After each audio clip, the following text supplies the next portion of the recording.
আমাদের মধ্যে একটা কনফিউশন তৈরি হয়ে যায়। এক হাদিসের মধ্যে আল্লাহ রাসূল সাল্লাল্লাহু আলাইহি ওয়াসাল্লাম বলতেছে আরাফার দিনের রোজা, আরেক হাদিসের মধ্যে আল্লাহ রাসূল সাল্লাল্লাহু আলাইহি ওয়াসাল্লাম বলতেছে 9 জিলহজের রোজা। কয় জিলহজের? 9 জিলহজের রোজা। যদি আমরা আরাফার দিনের রোজার দিকে ফোকাস করি, তাহলে সৌদি আরবে যেদিন হাজিরা আরাফার ময়দানে অবস্থান করে সেদিন আমাদের ওই রোজাটা রাখার কথা।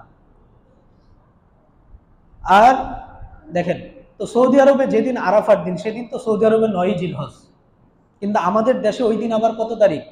8 জিলহজ। আমাদের দেশে 8 জিলহজ, সৌদি আরবে 9 জিলহজ।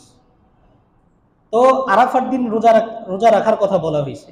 সেই হিসাবে যদি আমরা আমাদের বাংলাদেশে 8 জিলহজ রোজা রাখি, ওই হাদিসের দিকে লক্ষ্য করে এটা কি আছে? সহিহ আছে।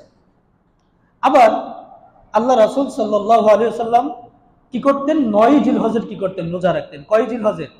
ওইখানে আবার এই যে আবু দাউদ শরীফের যে হাদিসটা আমি আপনাদেরকে বললাম 2437 নম্বর হাদিস, এখানে আবার আরাফার দিনের রোজার কথা বলেন নাই। কি বলছেন? 9 জিলহজের রোজা।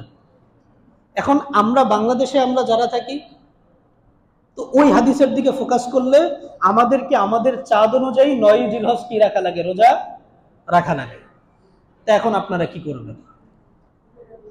এই বিতর্কের সমাধান হলো যে কেউ যদি যে কোনো একটার দিকে ফোকাস করে রোজা রাখে, রোজা হয়ে যাবে।